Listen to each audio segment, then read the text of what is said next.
Cette vidéo va permettre d'expliquer le processus d'achat et de vente qui fait partie du thème 1, construire une image de l'entreprise. Alors, dans un premier temps, on va voir ce qu'on entend par cycle d'exploitation.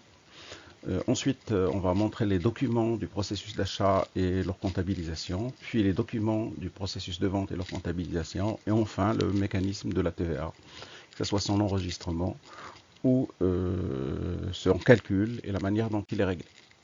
Alors, au niveau du cycle d'exploitation, dans une entreprise, on a une activité qui consiste à acheter des matières premières, à les transformer, à vendre des produits. Donc, les ventes de ces produits se transforment en créances puisqu'on vend en général à crédit. Lorsqu'on vend ces marchandises, à un moment donné, les clients vont payer, ce qui nous donne de la trésorerie. Avec cette trésorerie, on va rembourser les fournisseurs qui nous avaient accordé justement un crédit au début. Alors là, on va schématiser. Donc au moment où on achète des matières premières ou des produits, des marchandises, on a des dettes fournisseurs. Ça se traduit par un document d'achat qui est la facture. Donc ça nous permet de constituer nos stocks. Ensuite, nous vendons à nos clients. Donc on a une facture de vente. Ces créances vont se traduire à un moment donné par un règlement. Ce règlement se traduit par un document qui est le chèque, qui est le virement, etc., qui nous permet aussi de régler le fournisseur. Alors dans un bilan qui donne l'image de notre patrimoine, on peut visualiser ce cycle d'exploitation. Il s'agit du bas du bilan. Alors les dettes fournisseurs sont au passif, comme toutes les dettes. Donc lorsqu'on achète, comme on l'avait dit tout à l'heure, ça se traduit par une facture et donc on se retrouve avec des stocks de matières premières qu'on transforme en produits finis éventuellement. Puis on vend, donc ça se traduit par, ça se transforme donc en créance client lorsqu'on vend à crédit et à un moment donné en disponibilité. Et ces disponibilités se transforment, nous permettent de régler nos dettes. Alors c'est un cycle puisque c'est quelque chose qui arrive tous les jours. Donc les stocks, leur niveau change tous les jours. La même chose pour les créances, la même chose pour les disponibilités. C'est pour ça que c'est un cycle court, donc de court terme. Alors que, on le verra dans une autre vidéo, au haut du bilan, dans la partie immobilisation, on a le cycle de l'investissement et à droite, les emprunts, les capitaux propres, on a le cycle de financement. Alors, au niveau d'un PGI, donc d'un logiciel de gestion intégré, l'exemple ici, c'est EBP. On peut visualiser ce processus. Je précise que le PGI permet de gérer le système d'information de l'entreprise et donc plusieurs processus différents. Là, il s'agit de processus d'achat, c'est-à-dire les différentes étapes concernant l'achat. Alors, on voit ici que avant d'acheter, évidemment, on demande des prix aux fournisseurs pour choisir le fournisseur. Une fois, c'est la demande de devis. Une fois que nous avons accepté, par exemple, un prix, ça veut dire qu'on va faire un bon de commande. Le fournisseur, une fois qu'il nous a livré, donc va nous envoyer une facture. Cette facture va être à un moment donné réglée et ça sera transféré en comptabilité. C'est l'intérêt justement du PGI, c'est que les différentes étapes du processus sont automatisées. Ça veut dire qu'à chaque fois, il suffit de cliquer sur un bouton pour que le bon de commande devienne une facture, pour que la facture se transforme en règlement et ainsi de suite. Alors, on a un exemple ici qui nous permet justement de comprendre ce processus. Donc, nous avons reçu une facture. C'est très important de savoir si nous sommes le comptable de l'un ou de l'autre. En l'occurrence ici, on est chez Beaumeuble. Et donc, nous recevons l'expéditeur, il est toujours en haut ou en haut à gauche. Le destinataire, il est plutôt à droite, en dessous. Donc ici, il s'agit d'une facture d'achat. Alors, selon notre métier, ici, on nous dit qu'on produit et qu'on vend des meubles. Donc, on produit, ça veut dire qu'on vend des produits finis. Pour produire, il faudra acheter des matières premières. Et ici, donc, nous avons des planches à bois qui sont achetées. Donc, Dans le cas présent, nous avons une facture avec un brut de 7 000 euros, on a une remise de 2%, ça nous donne un net commercial, puis on nous facture un port forfaitaire, donc c'est le transport, ce qui nous permet d'avoir un hors-taxe qui permet de calculer la TVA que nous facture notre fournisseur, et le net à payer, c'est la somme que nous lui devons au titre de cette facture. Donc, comme dans toute facture, on retrouve le brut et éventuellement des réductions, éventuellement des services qui sont facturés et la TVA. Alors en dessous, nous avons une facture, toujours du même fournisseur, mais on nous indique bien ici que c'est un avoir. Ce qui veut dire tout simplement que c'est le fournisseur qui nous doit de l'argent.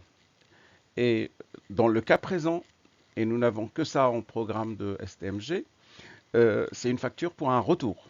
Ça veut dire que sur les marchandises, les matières premières que nous avons reçues, une partie a été renvoyée au fournisseur, non conforme ou abîmée ou quelque chose de ce genre-là. La facture est, évidemment ressemble à la facture d'OA. Tout simplement, s'il y avait des réductions, on en tient compte. S'il nous a vendu à 100 euros et qu'il nous a accordé 10% de réduction, évidemment, si on lui rend les marchandises ou les matières premières, il ne va pas nous rendre 100 euros, il va nous rendre juste ce que nous avions payé.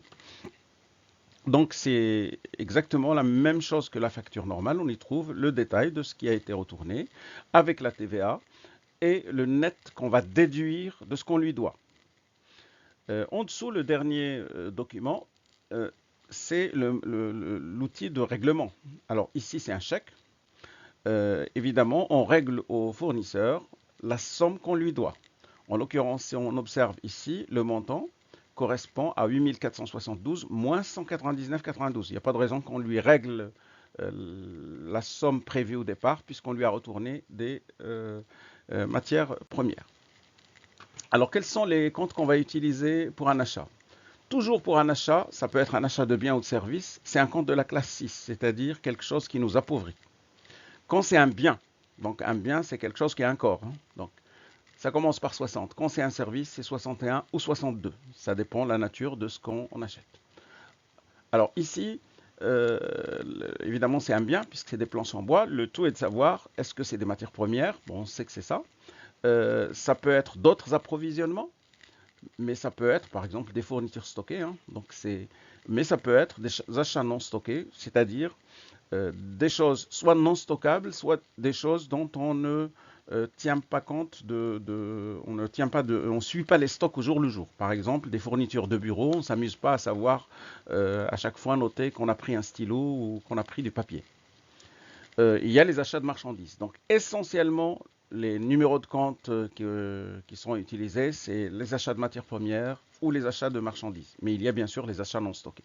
Mais essentiellement, c'est soit on fabrique, et donc on aura essentiellement des matières premières, soit on ne fait que acheter, revendre, du coup ce sont des marchandises, et donc c'est le 607. Mais à côté de ça, il y a évidemment des services, et ces services, il faudra regarder dans le plan comptable, c'est soit le 661, soit 62, selon la nature des choses. Ici, nous avons par exemple le transport, donc le port forfaitaire, ça sera un service, et en regardant dans le plan comptable, on s'aperçoit que c'est les comptes 624. Donc dans notre cas, du côté des charges, on va avoir un achat de matières premières. Du côté des services, on aura, donc c'est ici, on aura un compte de transport. Et comme pour tous les achats, on a toujours la TVA qui nous est facturée. Donc c'est une TVA normalement qu'on ne devrait pas payer. C'est le client consommateur final qui doit la payer. Mais tout le monde doit s'acquitter de la TVA auprès de son fournisseur. Donc pour nous, c'est une TVA déductible sur biens et services. Et comme c'est une TVA sur achat, il y a toujours un petit 6. Donc c'est 44 566. Ensuite, bien sûr, on enregistre ce qu'on doit au fournisseur. Donc dans le cas présent, c'est le 601, le 608 ou 624. Donc c'est l'un des deux pour les frais en question. On va plutôt utiliser le 624 et le compte fournisseur. Alors, Dans le cas présent, donc comment ça va se traduire au niveau de l'écriture comptable? Donc le 601, ça sera pour les 6860, 624 pour les 200, la TVA déductible et fournisseur. Alors, dans le cas de la facture d'avoir, c'est exactement l'opération inverse, c'est-à-dire qu'on annule ce qu'on doit au fournisseur, donc c'est 199, on annule l'achat uniquement pour la somme concernée et on annule la TVA. Alors, au moment du règlement,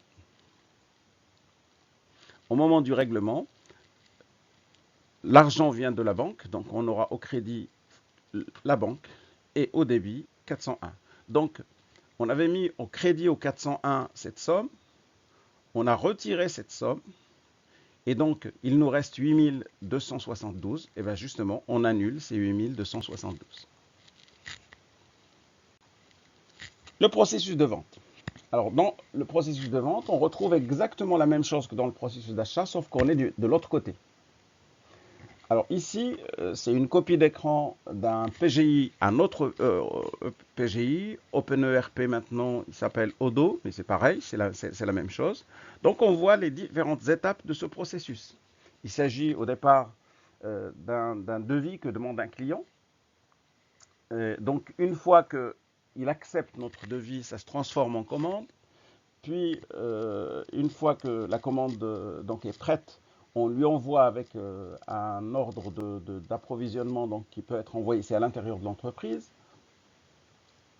On transfère donc les produits vers le client et puis on lui envoie un bon de livraison qu'il va accepter, et une fois qu'il l'a accepté, donc on lui établit la facture et suivi après par le règlement. Évidemment, la facture et le règlement seront comptabilisés automatiquement, il suffit de valider, donc de demander le transfert en comptabilité.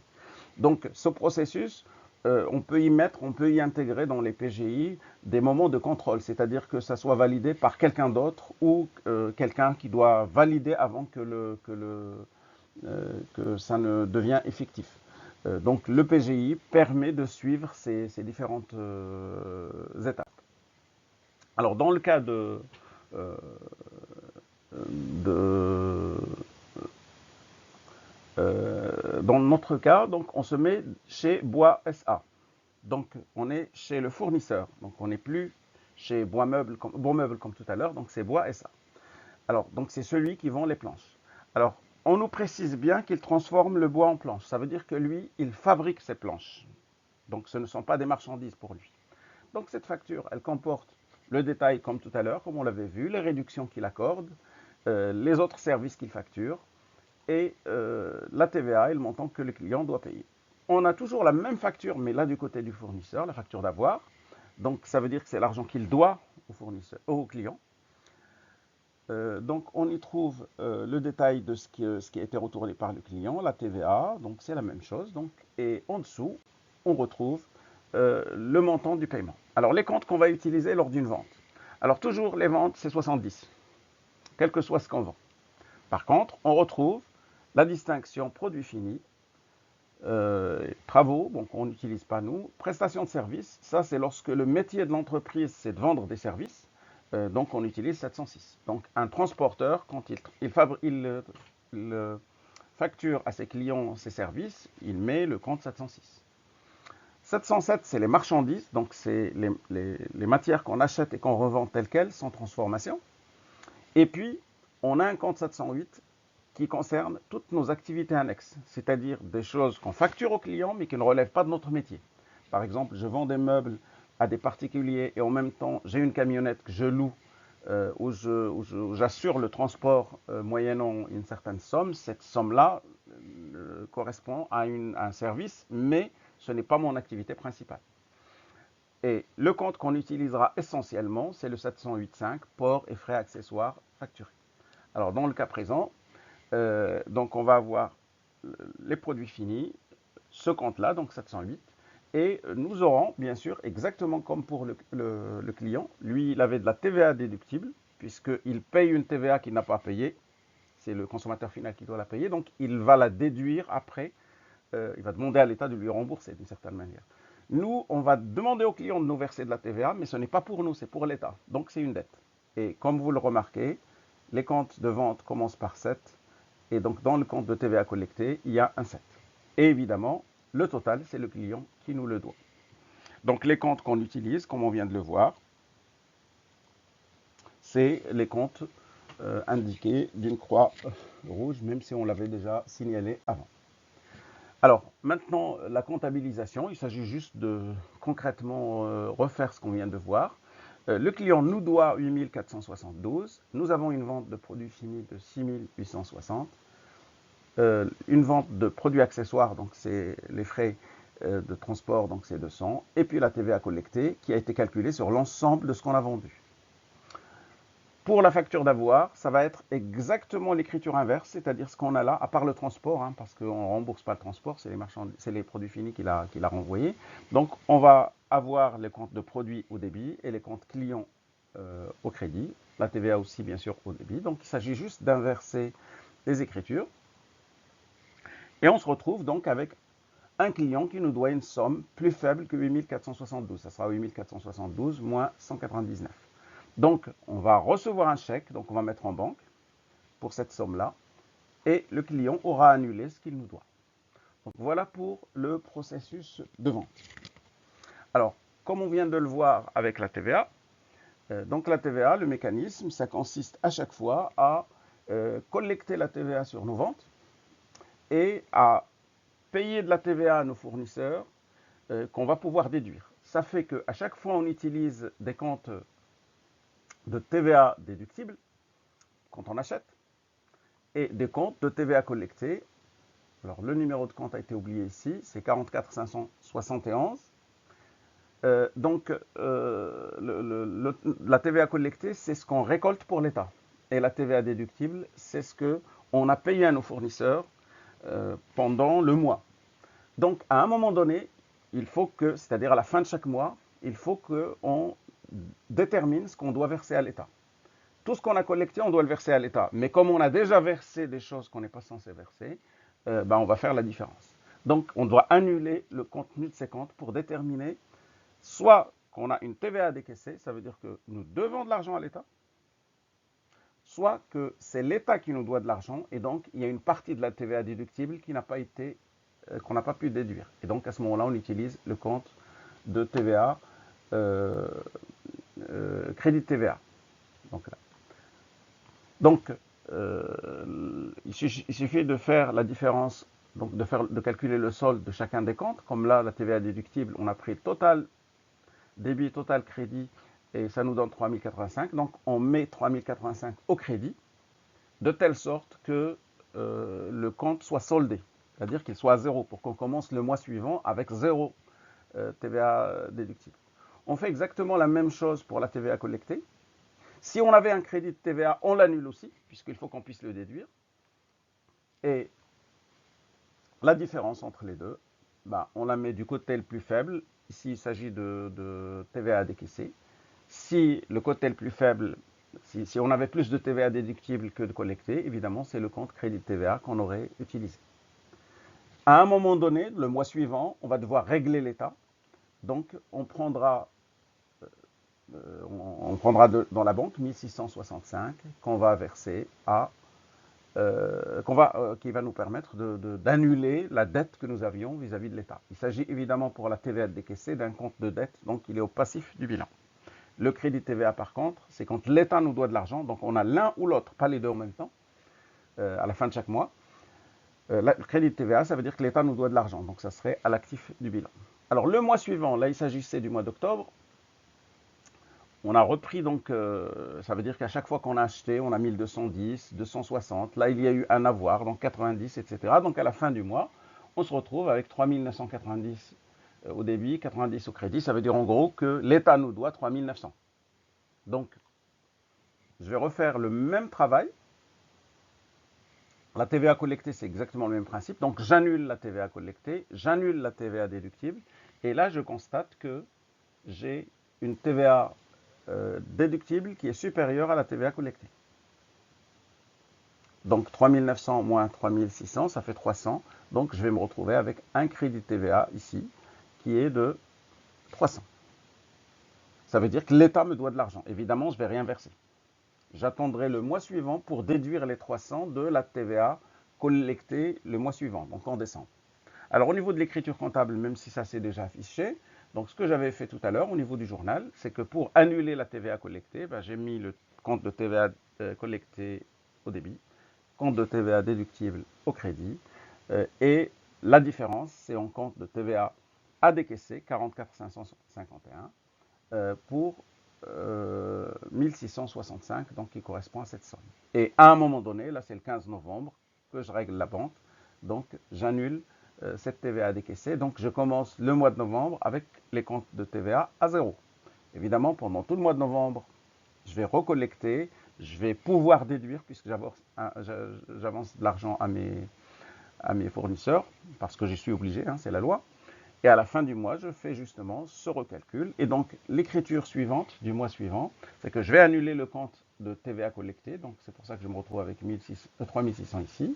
Donc là, j'annule la TVA déductible, c'est ça. Comme la différence fait qu'au crédit, j'ai plus qu'au débit, donc j'aurai 300 au débit, c'est le compte de TVA. Vous voyez, c'est une partie de la TVA déductible que je n'ai pas pu déduire. Donc, voilà pour le mécanisme de TVA. Merci d'avoir écouté.